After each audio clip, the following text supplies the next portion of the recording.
আসসালামু আলাইকুম রহমতুল্লাহি ওবরাকাতুহ। দারসুদ্দিন একাডেমির সকল শিক্ষার্থীদের জানাচ্ছি আন্তরিক মোবারকবাদ। আজকে আমাদের ক্লাসের 34 নম্বর দিন। গত ক্লাসে আমরা মাদ্দে মুত্তাসিল এবং 10 নম্বর মাখরাজ পড়েছিলাম। তারই ধারাবাহিকতায় আজকে আমরা 11 নম্বর মাখরাজ পড়ব। তাহলে স্ক্রিনে লক্ষ্য করি। 11 নম্বর মাখরাজ, জিহ্বার আগা সামনের উপরের দুই দাঁতের গোড়ার সঙ্গে লাগিয়ে। জিহ্বার আগা 9 নম্বর মাখরাজ পড়েছিলাম, জিহ্বার আগা তার বরাবর উপরের তালুর সঙ্গে লাগিয়ে। এটা হচ্ছে 9 নম্বর মাখরাজ ছিল, তাই না? কিন্তু এখানে হচ্ছে জিহ্বার আগা সামনের উপরের, এটা তার বরাবর উপরের তালুর সঙ্গে লাগবে না। এটা কোথায় লাগবে? সামনের উপরের দুই দাঁতের গোড়ার সঙ্গে লাগিয়ে। সামনের উপরের দুই দাঁতের গোড়ার সঙ্গে লাগিয়ে জিহ্বার আগা সামনের উপরের এই দুই দাঁত এর গোড়ার সাথে লাগবে।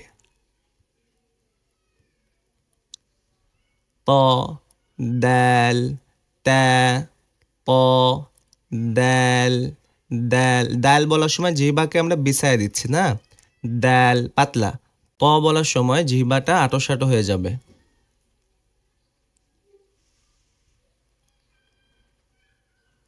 প, প,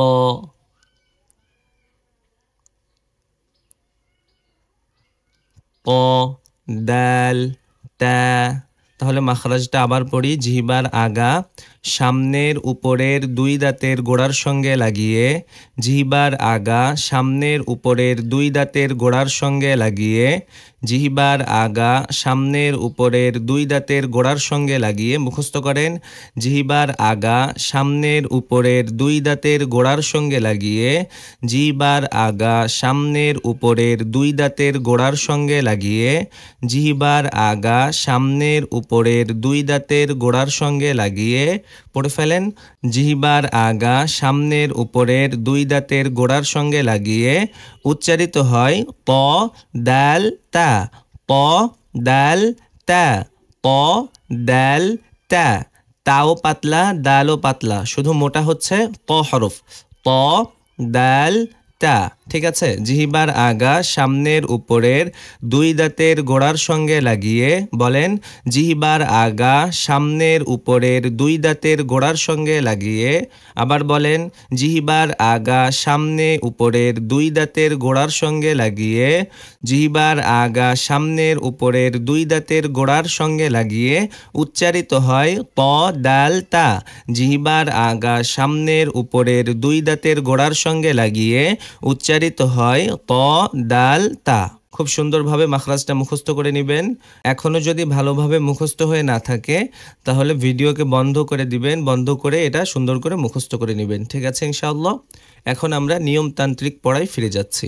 গত ক্লাসে আমরা 4 আলিফ মদ 5 প্রকার, 1 নম্বরে মাদ্দে মুত্তাসিল এটা পড়েছিলাম। আর 4টা মদ আমাদের বাকি ছিল। তার থেকে আমরা 2 নম্বর এবং 3 নম্বরটা আজকে পড়ে ফেলবো ইনশাআল্লাহ তাআলা। দেখেন 2 নম্বরে দেওয়া আছে মাদ্দে লাজিম হরফি মুখাফফাফ। মাদ্দে লাজিম হরফি মুখাফফাফ। বলেন মাদ্দে লাজিম হরফি মুখাফফাফ।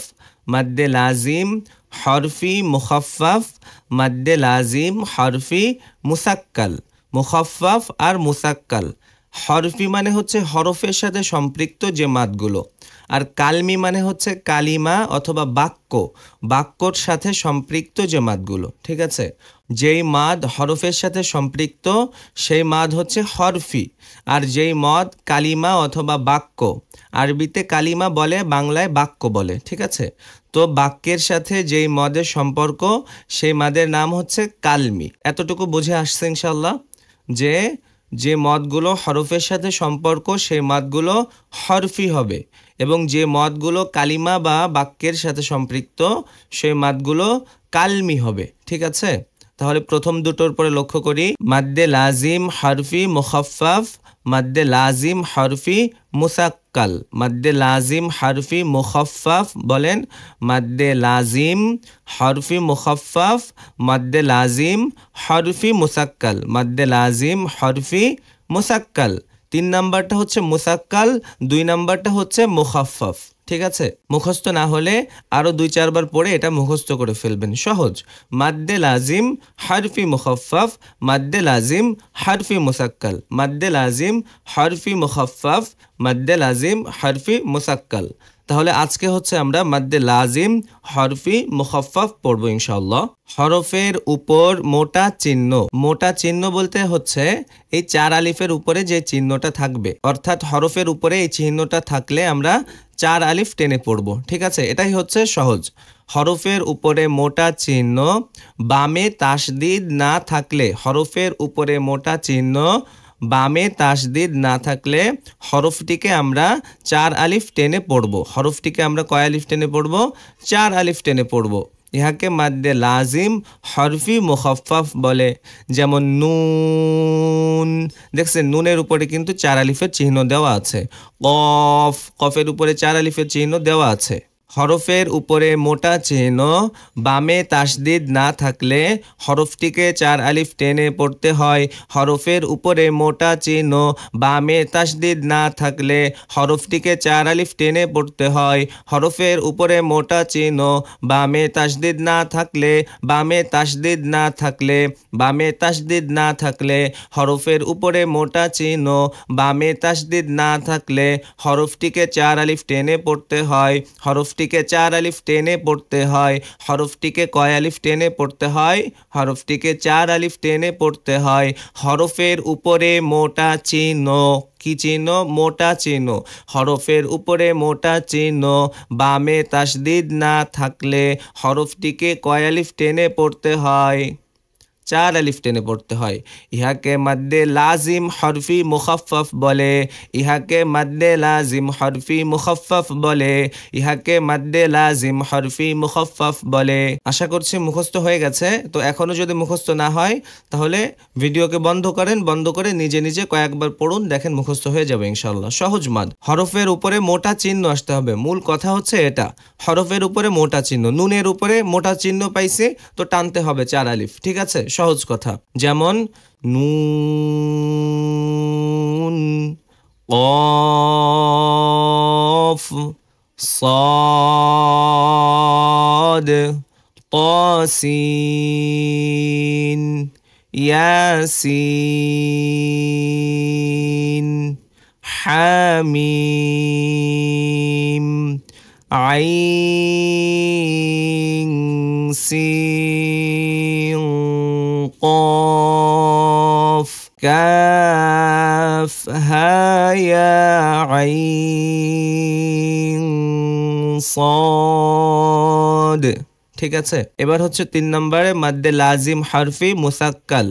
হরফের উপরে মোটা চিহ্ন বামে তাসদিদ থাকলে, মাদ্দে লাজিম হরফি মুখাফফাফে পড়েছিলাম বামে তাসদিদ না থাকলে, আর এটা হচ্ছে বামে তাসদিদ থাকলে, এতটুকুই পার্থক্য। হরফের উপরে মোটা চিহ্ন আসবে এবং বামে তাসদিদও থাকবে, ঠিক আছে, বামে কি থাকবে? তাসদিদ থাকবে। আর আগের যে মত পড়েছি মুখাফফাফ, ওটার মধ্যে কি হবে না? তাসদিদ হবে না, এতটুকুই পার্থক্য, আর বাকি সবই এক। হরফের উপর মোটা চিহ্ন বামে তাসদিদ থাকলে হরফটিকে 4 আলিফ টেনে পড়তে হয়। ইহাকে মাদ্দে লাজিম হরফি মুসাক্কাল বলে। আবার পড়ি, হরফের উপরে মোটা চিহ্ন বামে তাসদিদ থাকলে, বামে তাসদিদ থাকলে মুসাক্কাল, আর তাসদিদ না থাকলে মুখাফফাফ, ঠিক আছে। বামে তাসদিদ থাকলে মুসাক্কাল আর তাসদিদ না থাকলে মুখাফফাফ। হরফি মুসাক্কাল, হরফি মুখাফফাফ, ঠিক আছে। মাদ্দে লাজিম হরফি মুসাক্কাল, বামে তাসদিদ থাকতে হবে, হরফের উপরে মোটা চিহ্ন থাকবে, বামে কি থাকবে? তাসদিদ থাকবে। তাহলে হরফটিকে 4 আলিফ টেনে পড়তে হয়। ইহাকে মাদ্দে লাজিম হরফি মুসাক্কাল বলে।